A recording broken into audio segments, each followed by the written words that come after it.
નમસ્કાર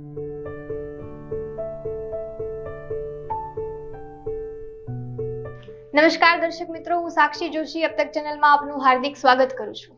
આપણે સૌ જાણીએ છીએ એમ ઈશ્વરનું એક અદ્ભુત સર્જન એટલે સ્ત્રી. સ્ત્રી છે એ આખા ઘરનું ધ્યાન રાખતી હોય છે, આખા ઘરની કેર કરતી હોય છે. પરંતુ ઘણીવાર એવું બનતું હોય છે કે એ પોતાની જાતની કેર કરવામાં ક્યાંક પાછી પડી જતી હોય છે, અને જાતની કેર નથી કરતી એના કારણે અમુક રોગો એવા હોય છે જે થઈ જાય અને ગંભીર સ્ટેજે પહોંચી જાય ને પછી ખ્યાલ આવે કે આ રોગ થઈ ગયો છે. જેમ આપણે જાણીએ છીએ કે સૌરાષ્ટ્રમાં અત્યારે સર્વાઇકલ કેન્સરનું પ્રમાણ એ ખૂબ જ વધી ગયું છે. એની પાછળના કારણો ક્યાં છે અને આપણે એને કઈ રીતે રોકી શકીએ? આ સિવાય એવા ઘણા રોગો છે જે સ્ત્રીઓને થઈ જતા હોય છે, જાણતા અજાણતા થઈ જતા હોય છે. આ રોગોને આપણે કઈ રીતે રોકી શકીએ? આવા ઘણા સવાલો તમારા અને મારા મનમાં ઉદ્ભવતા હોય છે.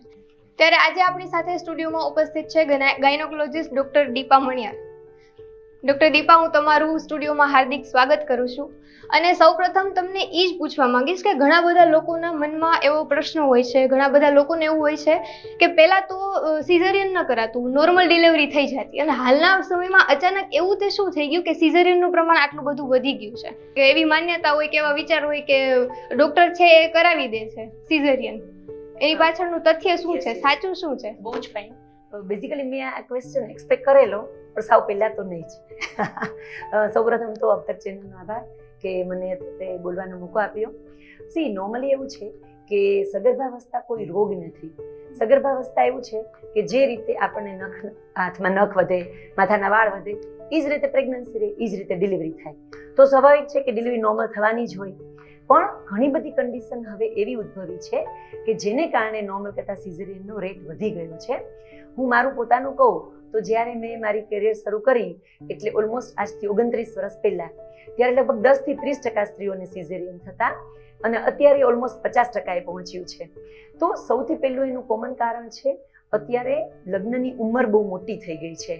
એવરેજ જે પહેલાં 20 થી 22 વર્ષે સ્ત્રીઓ પરણી જતી, એને બદલે હવે ઓન એન એવરેજ 30 વર્ષ પછી મેરેજ થાય છે. અને એ પછી પણ શરૂઆતમાં સેટ થવું, જોબ કે એવું કરતા હોય તો જોબ પ્લેસમાં લીવ મળે કે ન મળે એ વિચારી પછી પ્રેગ્નન્સી પ્લાન કરવી. ટ્રાન્સફરેબલ જોબ હોય તો હસબન્ડ ને વાઈફ બેઉ સાથે હોય ન હોય એવું હોય. તો આ બધી કન્ડિશનને કારણે પ્રેગ્નન્સી પ્લાન કરતાં 32-34 વર્ષે પહોંચી જાય છે. નોર્મલી ઓન એન એવરેજ સ્ત્રી પાસે જે બીજ હોય, સ્ત્રી પાસે જે ફળદ્રુપતા માટે સ્ત્રી બીજ ફલન કરે એવી કેપેસિટી હોય, એ 30 વર્ષ સુધીમાં સારા બીજ મોટાભાગે પૂરા થઈ જતા હોય છે. તો 30 વર્ષ પછીની ઉંમરમાં ઓબેસિટી આવી જાય, ઓબેસિટીને કારણે પીસીઓ એવું બધું થઈ જાય, લાંબો સમય ગર્ભ ન રહે એને કારણે થતા ફાઇબ્રોઇડ, એન્ડોમેટ્રિયોસિસ એવા અમુક રોગો થાય. આ બધાને કારણે ગર્ભ રહેવામાં જ મુશ્કેલી પડે. અને ગર્ભ રહ્યા પછી પણ જો શરૂઆતની પ્રેગ્નન્સીમાં બ્લીડિંગ કે સ્પોટિંગ કે એવું કશું થાય, પછીના 3 કે 4 મહિના પછીથી બ્લડ પ્રેશર કે એવી કોઈ તકલીફ આવે, 7મા 8મા મહિના પછી ઘણા બધાને સુગર આવી જાય, તો આ બધી કન્ડિશનમાં બાળકનો જન્મ નોર્મલ ડિલિવરીમાં જે ઓન એન એવરેજ પેઇન શરૂ થયા પછી 8 થી 10 કલાકે થાય, એ સમય બાળક માટે જોખમી થઈ જાય. સિઝેરિયનમાં એવું હોય કે એકદમ વ્યવસ્થિત ગાયનેકોલોજીસ્ટ, એકદમ સરસ રીતે પીડિયાટ્રિશિયન અને સારામાં સારા એનેસ્થેટિસ્ટની હાજરીમાં જ પ્રસૂતિ થાય. તો એમાં અણધારી કોઈ પણ મુશ્કેલી કે અડચણ આવે તો પરિસ્થિતિને પહોંચી વળે એવી તૈયારી હોય. અને એમાં કમરમાં ઇન્જેક્શન આપી અને દુટીથી નીચેનો ભાગ ખોટો કર્યા પછીના 2.5 થી 3 મિનિટમાં બાળકનો જન્મ થઈ જાય. તો જે કન્ડિશનમાં બાળકને અગવડ થવાની હોય આપણે ટાળી શકીએ. એટલે એવા કિસ્સામાં એવું થાય કે નોર્મલ કરતાં સિઝેરિયન માટે ડૉક્ટર પણ ઇન્સિસ્ટ કરે, આગ્રહ કરે કે તમારા માટે સિઝેરિયન વધુ સલામત કહેવાય. બરાબર છે. જેમ તમે વાત કરી કે 30 વર્ષની ઉંમર છે એ બરાબર હોય. આ સાથે વજન કેટલો કોઈનું, જે કોઈ સ્ત્રી છે એમનો વજન કેટલો હોવો જરૂરી છે? નોર્મલી આપણે વજનને ફક્ત વજન કેટલું છે એનાથી નહીં, પણ હાઇટ સાથે સાંકળી અને BMI એટલે બોડી માસ ઇન્ડેક્સ એનાથી ઓળખીએ. BMI એ આપણી લંબાઈ અને વજન એનો રેશિયો છે. BMI 18 નોર્મલ ગણાય, 18 to 25 સુધી એવરેજ ગણાય, 20 થી 25 વચ્ચે હેલ્ધી ઓબેસ ગણાય, અને 25 થી વધુ થાય તો એ ઓબેસિટી એટલે મોર્બિડ તકલીફ આપે એવી ઓબેસિટી કહેવાય. ઓન એન એવરેજ 5 ફૂટ જેટલી હાઇટ હોય અને એવરેજ 30 વર્ષ સુધીની ઉંમર હોય અને મીડિયમ બિલ્ડ હોય તો 50 to 55 kg જેટલું વેઇટ હોય એ નોર્મલ ગણાય. એ જ રીતે 5 ને 2, 5 ને 4 જેમ હાઇટ વધે એમ વજન વધુ હોય તો એ નોર્મલ ગણાય. સપોઝ આપણે 54-55 kg વેઇટ સાથે છીએ તો આપણે નોર્મલ છીએ. સોનમ કપૂર છે, ઐશ્વર્યા રાય છે, સુસ્મિતા સેન છે તો દે આર 68-69 kg, પણ એ નોર્મલ કહેવાય. સો હાઇટ જેમ વધુ હોય એવી રીતે વેઇટ પણ થોડું બોન્સનું વાસ હોય એટલે વધતું હોય. જેટલું વજન કંટ્રોલમાં હોય અને ઓબેસિટી ઓછી હોય એટલું સ્ત્રીબીજની ગુણવત્તા સારી અને ગર્ભ રાખવો સલામત. બરાબર છે. આ સિવાય એવા કયા રોગો છે જે સ્ત્રીઓને વધુ પડતા લાગુ પડતા હોય છે? અત્યારે આપણે સ્ત્રીરોગ અને ફર્ટિલિટી સાથે સંકળાયેલા રોગ એની જો ચર્ચા કરીએ તો સૌપ્રથમ તો ઓબેસિટી ઓન એન એવરેજ અત્યારે બધે જ ખૂબ જંક ફૂડનો વ્યાપ વધી ગયો છે, બેઠાડું જીવન છે, પહેલાં જેટલું મહેનત કરવાનું હવે રહ્યું નથી. તો ઓબેસિટી ઓન એન એવરેજ બધી સ્ત્રીઓને થોડી ઘણી વધતે ઓછી અંશે BMI ભલે નોર્મલ રેન્જમાં ગણાય પણ વધતું જાય છે. તો ફેટ વધે એને કારણે PCO એની સમસ્યા ઉદ્ભવે. PCO માટે બહુ ચર્ચા થઈ છે, બહુ ડિસ્કસ થયેલું છે અને બહુ બધાને એના વિશે માહિતી હોય છે. પણ ટૂંકમાં કહીએ તો ઓબેસિટીને કારણે ઓવરી ઉપર ચરબીના લેયર્સને કારણે બીજ બની અને ફૂટવાની પ્રક્રિયા ખોરવાઈ જાય. તમે સાથે તમને નાની એક વિડીયો ક્લિપ છે એમાં જોશો એટલે સમજાશે કે નોર્મલી એવું હોય કે જ્યારે માસિક ધર્મ શરૂ થાય ત્યારે માસિકના બીજા કે ત્રીજા દિવસે સ્ત્રી બીજ બનવું શરૂ થાય. અંડકોષમાં બીજ બને એ ફૂટ્યા પછી નળીમાં થઈ ગર્ભાશય સુધી પહોંચે. ગર્ભાશયમાં એ જ સમયે જો શારીરિક રીતે સેક્સ્યુઅલી એક્ટિવ સ્ત્રી હોય અને શુક્રાણુ અંદર જાય તો એનાથી ફલન થઈ ગર્ભ રહે અને ગર્ભ 2 મહિના 4 મહિના પૂરા દિવસોએ 9 મહિને ડિલિવરી થાય. જે આ બીજ બની અને ફૂટવાની પ્રક્રિયા છે ઓવ્યુલેશન, એ PCOમાં નથી થતું. એટલે પોલિસિસ્ટિક ઓવરીમાં અંડકોષની ઉપર નેકલેસ પેટર્નમાં મતલબ અંડકોષની ચારે બાજુએ એક પછી એક નાના નાના અનેક સ્ત્રીબીજ હોય છે કે જે એકેય મોટા નથી થઈ શકતા અને એ ફૂટી નથી શકતા. હું મારા દર્દીઓને એ રીતે સમજાવતી હોઉં છું કે એક ઘરમાં એક બાળક છે અને 10 રોટલી બને છે તો એ બાળક 10 રોટલી ખાઈ મોટું થશે. પણ એક ઘરમાં 10 બાળકો છે અને 10 રોટલી છે, 10એ એક રોટલી લેશે, એકે મોટું નહીં થાય. તો એક સાથે વધુ બીજ બને એટલે બીજ બનવા માટેનો હોર્મોન છે એ ઓછો પડે, એને કારણે બીજ બની અને ફૂટવાની પ્રક્રિયા ખોરંભાય અને એને કારણે ગર્ભ રહેવામાં મુશ્કેલી પડે. આ જે ફૂટ્યા વગરના બીજ રોકાયેલા રહે એમાંથી પુરુષ ટાઈપના હોર્મોન્સ નીકળે એટલે એને કારણે આંખમાં જો લાઇનમાં પિમ્પલ્સ થાય. જે નોર્મલ યંગ સ્ત્રીઓને ચીક ગાલ પર જે પિમ્પલ્સ થાય એ ફર્ટિલિટીના ગણાય. જો લાઇનમાં અહીંયા જે જડબાની પેરેલલ જે ખીલ થાય એ મેલ ટાઈપ એન્ડ્રોજેનિક ગણાય. એટલે એમાં સ્ત્રીત્વના હોર્મોન્સ ખૂટે છે એવું સાબિત થાય. અપર લિપ્સ પછી અહીંયા ચીન ત્યાં બધે હેર ગ્રોથ સ્ટાર્ટ થાય અને વજન વધે એને કારણે થોડું બોર્ડર લાઇન સુગર આવે અને નેક લાઇન જેટલા પણ આ સ્કિનના ફોલ્ડ હોય એ બ્લેક થઈ જાય. તો આ બધું જ જે છે એને PCO કહેવાય. PCO ટાળવા માટે એના માટે દવાઓ તો ઘણી બધી વિજ્ઞાને શોધી છે પણ એ રોગ થતો રોકવો એ જ એની સારવાર. બરાબર છે. જેમ તમે માસિક ધર્મની વાત કરી, આજકાલ આપણે એવું જોઈએ છીએ કે જે એની પ્રોપર એજ હોવી જોઈએ એ પહેલા માસિક ધર્મ આવી જાય છે. એની પાછળનું કારણ શું છે? હવે આપણે આજે PCOની ચર્ચા કરી એમાં હું 2 વાક્ય બોલી કે જંક ફૂડનો વ્યાપ વધ્યો છે અને બેઠાડું જીવન થયું છે. તો આ 2 કન્ડિશનને કારણે નાની ગર્લ્સ હોય એ લોકોના પણ વજન વધી જાય છે. આપણા બોડીની અંદર હોર્મોનનું જે આખું મિકેનિઝમ હોય એ વજન સાથે સંકળાયેલું હોય. અત્યાર સુધી એવું હતું કે Indian paediatric society, Indian gynaec society બધા જ એવરેજ જે માસિક શરૂ થવાની ઉંમર હોય એના માટે જે ટાર્ગેટ એજ કહેતા એ 12 થી 14 વર્ષ હતી. હવે અત્યારે એ ઘટીને 9 થી 11 વર્ષ થઈ છે. તો 9 થી 11 વર્ષની ઉંમર સુધીમાં પણ છોકરીઓને માસિક સ્ટાર્ટ થઈ જાય છે અને એમાં અમુક વખતે ડૉક્ટર નેચરલ છે એવું પણ કહેતા હોય છે. તો ગમે ત્યારે તમારું બાળક હોય એને સેજ બ્રેસ્ટ ડેવલપમેન્ટ શરૂ થાય, નીચે પ્રાઇવેટ પાર્ટમાં કે બગલમાં થોડા હેર ગ્રોથ દેખાય તો તમારે ઝડપથી ડૉક્ટરની મુલાકાત લેવી જોઈએ. અમુક વખતે બાળકનું વજન વધુ હોય અને ગાયનેકને કે તમારા પીડિયાટ્રિશિયનને પણ એવું લાગે કે આમાં પ્યુબર્ટી મતલબ કે એડલ્ટ તરુણાવસ્થામાં બાળક ઝડપથી પ્રવેશશે એવી શક્યતા છે તો બાળકનું એક્સરે કરે. આપણા જે લાંબા હાડકાં લોંગ બોન્સ જે હોય એ રિસ્ટ પાસે જે હોય એનો એક્સરે કરે એનાથી એ બોન કાંડાના હાડકા સાથે જોઈન્ટ થયા છે કે નહીં જોવે, એને ફ્યુઝન કહેવાય. જો એ જોઈન્ટ થઈ ગયું હોય તો ઓલરેડી મેચ્યોરિટી આવી ગઈ ગણાય. તો એવા કિસ્સામાં હોર્મોનનું લેવલ અને માસિક શરૂ થતું હોય તો આપણે રોકી ન શકીએ. પણ તમે જો વહેલા પહોંચી ગયા હો અને રિસ્ટ સાથે જે એક્સરે કરી અને બોન એજ પ્રોપર છે, બોન એજ પ્રમાણે બાળક યંગ છે એવું જો આવે તો એવા કિસ્સામાં માસિક રોકવાના હોર્મોન્સ આવે એના ઇન્જેક્શન આપે. બહુ કોસ્ટલી પણ નથી હોતા અને બહુ પેઇનફુલ પણ નથી હોતા. સામાન્ય રીતે 2-2.5 હજારનું ઇન્જેક્શન દર 2 કે 3 મહિને એક, એવી રીતે 2 કે 3 વર્ષ બાળકને આપીએ તો એટલા સમયમાં બાળકની હાઇટ પણ સરસ થઈ જાય, બાળક મેચ્યોર થઈ જાય. માસિક ધર્મ શરૂ થાય તો એને બધી કાળજી રાખવાની, પેડ આ તે બધું રૂટીન, જે બધી ઇન્ફોર્મેશન અને જે રૂટીન એને કાળજી રાખવી પડે એના માટે મેચ્યોર થઈ જાય. તો મેં કીધું એવા કોઈ પણ લક્ષણ દેખાય તો પીડિયાટ્રિશિયન કે ગાયનેક પાસે ઝડપથી જવું જોઈએ. બરાબર છે. જેમ માસિક ધર્મ અગાઉ આવી જાય છે એમ ઘણીવાર મોનોપોઝ પણ વહેલો આવી જાય છે. એના પાછળનું કારણ શું આ જ છે કે જીવનશૈલી કે? મેનોપોઝ અર્લી આવવાના સૌથી કોમન જે કારણો હોય છે ને એમાં વાયરલ ઇન્ફેક્શન છે. આ એવું છે કે કોઈને બહુ સમજાય પણ નહીં, ખબર પણ નથી હોતી, પણ મોસ્ટ કોમન કારણ હોય તો ઓરી, અછબડા, ગાલપચોલિયા એવું કોઈ પણ વાયરલ ઇન્ફેક્શન. જ્યારે સ્ત્રી ગર્ભ, ડોટર, બેબી પોતે એના મમ્મીના પેટમાં હોય એ વખતે મમ્મીને જો ઓરી, અછબડા કે ગાલપચોલિયા કે એવું થયું હોય અને રિસેન્ટલી કોવિડ, તો એવા કિસ્સામાં ઓવરીને ડેમેજ થઈ જાય. જન્મ વખતે જ્યારે બાળક જન્મે, સ્ત્રી ગર્ભ જન્મે, ત્યારે ઓન એન એવરેજ એની પાસે 60,000 જેટલા બીજ હોય છે. પણ જ્યારે માસિક શરૂ થાય ત્યાં સુધીમાં ઓન એન એવરેજ સારા 400 બીજ બચે છે.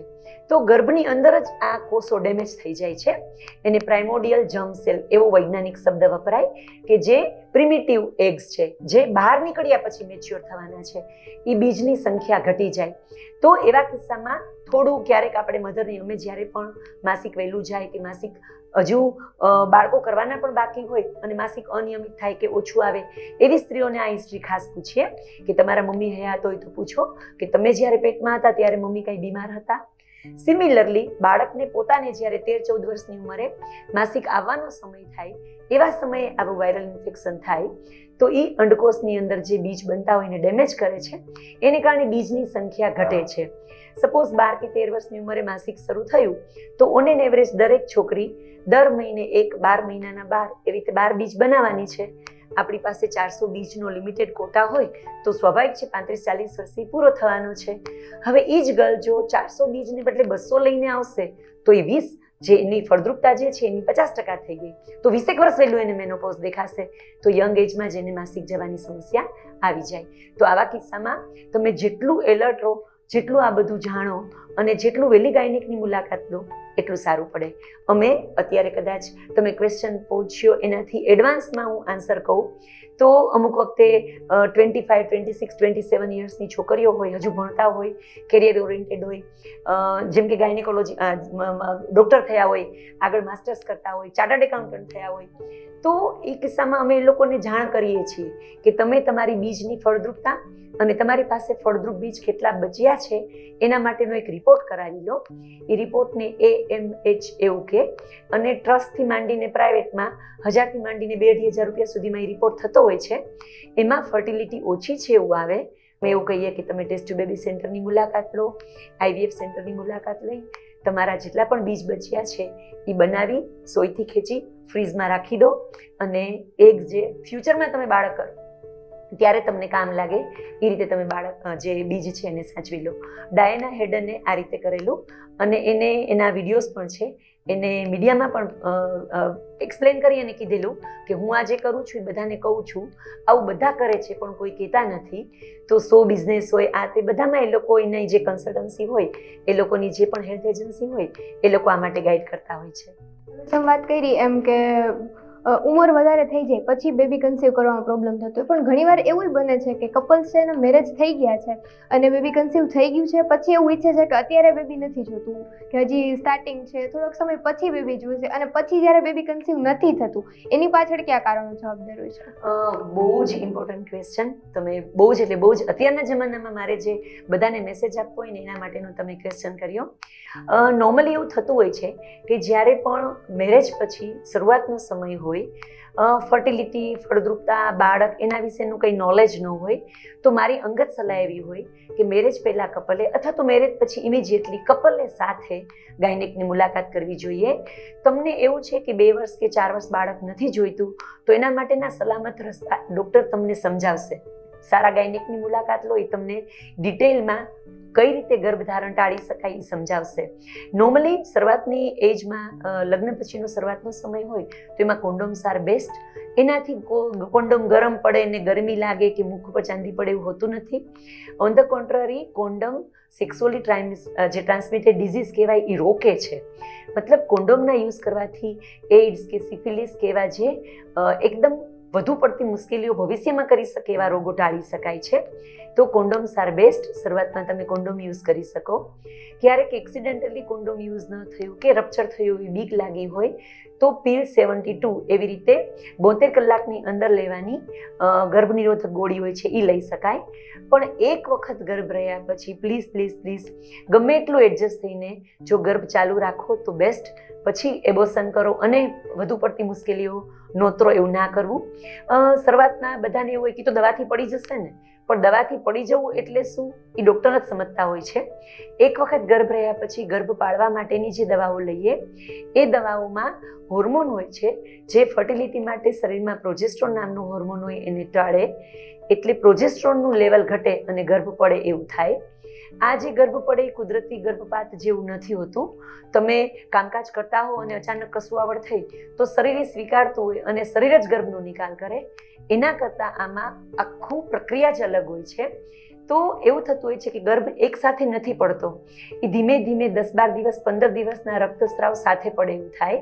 તો એવા કિસ્સામાં થોડો ઘણો બગાડ અંદર રહી જાય. ખાલી ઝારના દાણા જેટલી જો મેલી અંદર રહી જાય તો એમાંથી મસા થાય. પ્લસ તમે પ્રોપર એન્ટીબાયોટિક કે એવું ના લો અને જો ઇન્ફેક્શન થાય તો ટ્યુબ બ્લોક થઈ જાય એવું થાય અને પછી બીજા બાળક રહેવામાં મુશ્કેલી પડે. તો બને તો ધારો કે ગર્ભ રહ્યો છે, તમે થોડું એડજસ્ટ કરીને થોડું ભોગ આપીને પછી બાળક ચાલુ રાખો તો તમારા ફાયદામાં રહે. બરાબર છે. અને જેમને લોકોને એક બાળક છે અને પછી જેને બાળક નથી જોતું તેઓ કોપરટી મુકાવતા હોય છે, એના કોઈ ડિસએડવાન્ટેજીસ? કોપરટી પ્રમાણમાં સલામત છે. બેઝિકલી કોપરટી કઈ રીતે કામ કરે છે કે એ ગર્ભને રાખતું રેતું અટકાવે એવું નથી કરતું, પણ ગર્ભને રહ્યા પછી એબોર્ટ કરે છે એવું છે. આ બહુ બધાને ખબર નથી હોતી. કોપરટી યુટ્રસની અંદર ટી શેપનું, ટી આકારનું એક ઇન્સ્ટ્રુમેન્ટ હોય છે. જ્યારે મેં જે શરૂઆતમાં સમજાવ્યું એ રીતે વજાઇનામાંથી સ્પર્મ્સ શુક્રાણુઓ જ અંદર જશે, અંડકોષ જે છે નળીમાં પ્રવેશી ગર્ભ રાખશે, ગર્ભ નળીની અંદર રહેશે, નળીમાંથી ગર્ભાશયમાં જ્યારે ગર્ભ આવે ત્યારે કોપરટીમાં જે કોપર એટલે કે તાંબુ રિલીઝ થાય, એ તાંબુ ગર્ભાશયની અંદરની દિવાલ હોય એને ડેમેજ કરે અને એમાં ઇન્ફેક્શન કરે. એને કારણે ગર્ભ પડે એવું થતું હોય છે. એટલે કોપરટી ગર્ભને ત્યાં અટકવા નથી દેતી, રોકાવા નથી દેતી. ગર્ભ રહી તો ગયો હોય છે પણ એને એબોર્શન કરી દે એવું કરે. કોપરટી 3 વર્ષ 5 વર્ષ એવી રીતે હવે તો મોડર્ન ઘણી સલામત સારા શેપની પણ આવી જાય છે. ફોરેન એવું બોલે છે બધા સારી આવતી હોય છે, પણ તો પણ કોપરટી કરતાં કોન્ડોમ વધુ સેફ છે, કેમ કે એ તમારા શરીરને 1% પણ જોખમ નથી આપતું.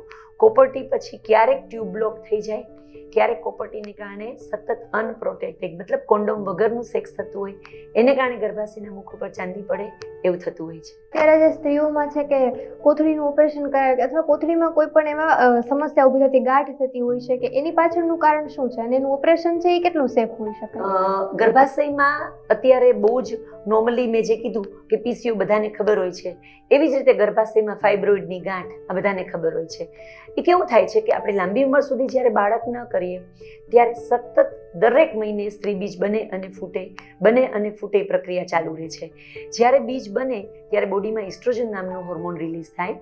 ઇસ્ટ્રોજન નામનો હોર્મોન છે એ સ્ત્રીત્વ માટેનો છે. એ જે ગર્ભાશય અને બ્રેસ્ટ એમાં ઘણા બધા ફર્ટિલિટી માટેના જે હોર્મોન્સ હોય એને સપોર્ટ કરે. બીજ ફૂટ્યા પછી બોડીમાં પ્રોજેસ્ટ્રોન નામનો હોર્મોન આવે. હવે 21 વર્ષ 22 વર્ષ 25 વર્ષ 27 વર્ષ આપણા બોડીને તો જેટલી વાર બીજ બને એટલી વાર બાળક કરવું જ હોય છે, આપણે નથી કરતા. શરીર એ સમજી ના શકે એટલે બહુ જ લાંબો સમય સુધી જ્યારે ગર્ભ ન રહે ત્યારે લાંબો સમય બોડી ઇસ્ટ્રોજન નામના હોર્મોનને વારંવાર સહન કરે. તો આ ઇસ્ટ્રોજન નામનો જે હોર્મોન છે એ ગર્ભાશયના સ્નાયુઓમાં ફુલાવો કરે અને એમાંથી ફાઇબ્રોઇડ એવી ગાંઠો થાય. ફાઇબ્રોઇડની ગાંઠો જો અતિશય બ્લીડિંગ થાય એવું થતું હોય તો, એની સાઇઝ 5 સેન્ટીમીટર કે એનાથી મોટી સાઇઝની હોય તો, અને અમુક વખતે ગર્ભાશયની અંદર એ ગાંઠને કારણે ગર્ભ વિકસી ન શકે અને બાળક રાખવામાં અડચણ થાય તો એવા કિસ્સામાં એના ઓપરેશનની જરૂર પડે. 35 વર્ષ કે એનાથી નાની ઉંમરની સ્ત્રીઓ હોય તો એવા કિસ્સામાં અમે ફક્ત ગાંઠ જ કાઢવાની સલાહ આપીએ અને ગર્ભાશય બચાવીએ. તો 35 વર્ષથી મોટી ઉંમર હોય અને બાળકો થઈ ગયા હોય કે બાળક ન ઈચ્છતા હોય તો ગર્ભાશય કાઢવાનું કહીએ. આવું જ એક બીજું એન્ડોમેટ્રિયોસિસ કરીને છે. આ રોગ એવો છે કે એના વિશે બહુ ઓછાને માહિતી છે.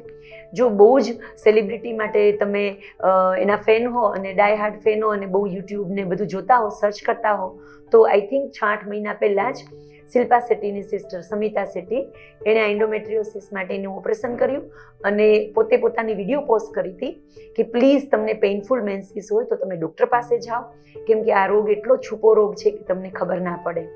એન્ડોમેટ્રિયોસિસ એવો રોગ છે કે જ્યારે સતત ગર્ભાશય સંકોચાય અને બ્લડને માસિક વખતે બહાર ધકેલે એવું કરતું હોય, એ પ્રક્રિયા દરમિયાન થોડા ગર્ભાશયનું મુખ ટાઈટ હોય એને કારણે, થોડા જીનેટિક મટીરિયલને કારણે જે મેન્સ્ટ્રુઅલ બ્લડ છે, માસિકનું બ્લડ છે, નળીમાં થઈ અને અંડાશય ઉપર ચીપકી જાય અને ત્યાં આ ગર્ભાશયમાં માસિકના જે કોષો હોય એ ચીપકી અને જેટલી પણ જગ્યાએ એ ટચ થાય એટલી જગ્યાએ પોતે પોતાનું ગર્ભાશય હોય એવી રીતે અંદરની દિવાલ વિકસિત કરે અને જે રીતે દર મહિને 12 માસિક આવે એવી જ રીતે બોડીની અંદર અંડાશયમાં, ટ્યુબમાં, આંતરડામાં બધે જ માસિકની પ્રક્રિયા કરે. એને કારણે અતિશય પેઇનફુલ મેન્સીસ હોય અને મોટે ભાગે મળાશયની આજુબાજુ જો આ જમા થાય તો દરેક છોકરીઓ કે સ્ત્રી સૌથી કોમન એક વસ્તુ હંમેશા કમ્પ્લેન કરતી હોય કે જ્યારે માસિક આવે ત્યારે પૂંઠમાં બહુ દુખે છે, ટોયલેટની જગ્યાએ બહુ દુખે છે, કબજિયાત થાય છે એવું. અને જો એ વધુ સ્પ્રેડ થઈ મળાશયની અંદર કે મૂત્રાશય કે યુરિનરી બ્લેડરની અંદર પ્રવેશે તો માસિકના દિવસોમાં મળમૂત્રમાં પણ બ્લીડિંગ જેમ માસિકની જેમ જ બ્લીડિંગ આવે એવું પણ થાય. તો એન્ડોમેટ્રિયોસિસ રોગ એવો છે કે તમને પેઇનફુલ મેન્સીસ હોય અને તમે ડૉક્ટર પાસે જાઓ તો જ ખબર પડે, કેમ કે એની કોઈ દવા જ નથી. તમે બહુ યંગ હો તો માસિક જ રોકવું પડે, એ જ એની દવા. એટલે તમે હજુ મેરેજ પણ ન કર્યા હોય, બાળક પણ ન કર્યા હોય તો ડૉક્ટર તમને એવી દવા આપે કે તમારું માસિક અમે રોકી રાખીએ છીએ, 2 વર્ષ 3 વર્ષ તમને માસિક નહીં આવે, નહીંતર આ રોગ વધી જશે. બરાબર છે. કોઈ છોકરીઓને જેમને પેઇનફુલ મેન્સીસ હોય તેમને આ રોગ થવાની શક્યતા ખરી? યસ, બેઝિકલી વાઇસ વર્સા તમે જે બોલ્યા એનાથી જસ્ટ રિવર્સ કે આ રોગ હોય તો એમાં પેઇનફુલ મેન્સીસ હોવાનું જ. દરેક પેઇનફુલ માસિક હોય એમાં એન્ડોમેટ્રિયોસિસ નથી હોતું. માસિક વખતે જે પેઇન આવે, પેઇન થતું હોય છે એ મેં જે હોર્મોન સમજાવ્યા હોર્મોનને જ આભારી હોય છે. જો પેઇનફુલ માસિક હોય અને પહેલે દિવસે એક વખત માસિક શરૂ થયા પહેલાં થોડી કલાકોનું પેઇન હોય તો એ નોર્મલ ગણાય. એ ગર્ભાશયની અંદરની દિવાલ ખરે ત્યારે જે ધમની અને શિરા સંકોચાય એનું પેઇન હોય છે. એ પેઇન ટિપિકલ હાર્ટ એટેકનું જે એન્જાઇનાવાળું જે પેઇન કહેવાય એ ટાઈપનું હોય. એ નોર્મલ છે, થોડા કલાકો જ રહે, પણ સતત પેઇન રહેતું હોય અને ઉત્તરોત્તર પેઇન વધતું જતું હોય. પહેલા દિવસ કરતાં બીજા દિવસે વધુ છે, ત્રીજા દિવસે વધુ છે. જે ગર્ભાશયમાં પેડુમાં વચ્ચેનો ભાગ છે એને બદલે બીજા અવયવોમાં પેઇન થાય, પડખામાં દુખે, સાઈડમાં દુખે, મળની જગ્યાએ દુખે, આવું કંઈ પણ થાય તો એન્ડોમેટ્રિયોસિસનું લક્ષણ હોઈ શકે. અમુક વખતે અર્લી ફાઇબ્રોઇડ મતલબ ફાઇબ્રોઇડ થવાના શરૂ થાય તો એ જો ગર્ભાશયના મુખની આસપાસ હોય તો એ પણ પેઇનફુલ હોય છે. તો ગમે ત્યારે તમારી દીકરી તમને બહુ માસિક વખતે દુખે છે એવું કે તો કોથળીનો શેક કરી લઈને એ તો દુખે ને આપણે તો સહન કરવું પડે એવું ના કહેવું અને ડૉક્ટરની મુલાકાત લેવી. એન્ડોમેટ્રિયોસિસ રોગ એવો છે કે શરૂઆતમાં સોનોગ્રાફીમાં પણ નથી પકડાતો, એટલે ડૉક્ટર પણ 1 કે 2 વખત પેઇન કિલર આપે કે દવાઓ આપે અને સારું ન થાય તો એના બ્લડનું સ્પેશિયલ CA125 એવો એક રિપોર્ટ કરાવે છે, એમાં પકડાય છે. તો ગમે ત્યારે પેઇનફુલ મેન્સીસ હોય તો ડૉક્ટરની 1 વખત અવશ્ય મુલાકાત લેવી. બરાબર છે. અને કોઈ છોકરીઓ છે પીરિયડ્સ દરમિયાન જ્યારે દુખાવો થતો એની દવા લેતી હોય એ લેવી જોઈએ કે ના લેવી જોઈએ? જો અસહ્ય દુખાવો હોય અને આપણું રોજબરોજની એક્ટિવિટી આપણે ન કરી શકીએ, જેમ કે સ્કૂલે જવું, રસોઈ બનાવવી, ઓફિસે જવું, એમાં પણ અડચણ આવે તો પેઇન કિલર લઈ શકાય. બધા જ પેઇન કિલર નુકસાનકારક નથી હોતા. તમે બહુ જ લાંબો સમય કિડનીને ડેમેજ કરે એવા પેઇન કિલર લો તો એ થોડું તમને કિડનીને મુશ્કેલી કરશે એવું થશે. બાકી મહિનામાં 1 કે 2 દિવસ પૂરતું પેઇન કિલર એ ડૉક્ટરની દેખરેખમાં અને બની શકે એવા માઇલ્ડ ડોઝમાં તમે જો લો તો એ તમને કાંઈ નુકસાન નહીં કરે, કાંઈ કિડની ડેમેજ નહીં થઈ જાય, એટલે એવી ચિંતા ન કરવી. બરાબર છે. અને ઘણા ફંક્શન્સ ને એવું આવતા હોય ત્યારે પીરિયડ્સ રોકવા માટે જે દવા લેતા હોય છે એ લેવી જોઈએ કે એ પણ ના લેવી જોઈએ? માસિક મોડું કરવાની દવા બહુ નુકસાનકારક નથી હોતી. અત્યારે ઘણી સલામત મેડિસિન આવે છે. નોર્મલી મેં જે સમજાવ્યું એ રીતે શરૂઆતના 10 થી 12 દિવસમાં બીજ બનતું હોય છે, 14 કે 15 દિવસે બીજ ફૂટે. એટલે તમારે જે પણ ફંક્શન હોય, જે પણ જર્ની કરવાની હોય, જે પણ ઇમ્પોર્ટન્ટ ઇવેન્ટ હોય એના 5 દિવસ પહેલાં તમને પ્રોજેસ્ટ્રોનની ટેબ્લેટ આપે તો તમે 2 દિવસ 5 દિવસ 10 દિવસ એવી રીતે માસિક મોડું કરી શકો. પણ ઓવર ધ કાઉન્ટર મતલબ મેડિકલ સ્ટોર પરથી એમને ન લેવી, કેમ કે એમાં કોન્ટ્રાસેપ્ટિવ ટાઈપની મેડિસિન હોય એ પણ એ લોકો આપી દેતા હોય, તો એનાથી ઉલટી ઉપકા થાય, પિમ્પલ્સ થાય, થોડું વજન વધે એવી સાઈડ ઇફેક્ટ થાય. તો ડૉક્ટરને મળી અને ડૉક્ટરને ભલે ફીસ આપવી પડે, પણ વૈજ્ઞાનિક રીતે સમજણપૂર્વક તમે જો દવા લો તો એ તમને નુકસાન ન કરે. બરાબર છે. જેમ આપણે શરૂઆતથી વાત કરી કે સર્વાઇકલ કેન્સર, આ સર્વાઇકલ કેન્સરને કઈ રીતે રોકી શકીએ? બહુ જ ફાઇન, બહુ જ ઇમ્પોર્ટન્ટ ક્વેશ્ચન. બેઝિકલી ગર્ભાશયના મુખનું કેન્સર એક જ એવું છે કે જે આપણે રોકી શકીએ છીએ અને વેક્સિનથી એને પ્રિવેન્ટ કરી શકાય છે. એક પણ પ્રકારના કેન્સર કોઈ વેક્સિનથી રોકી શકાતા નથી.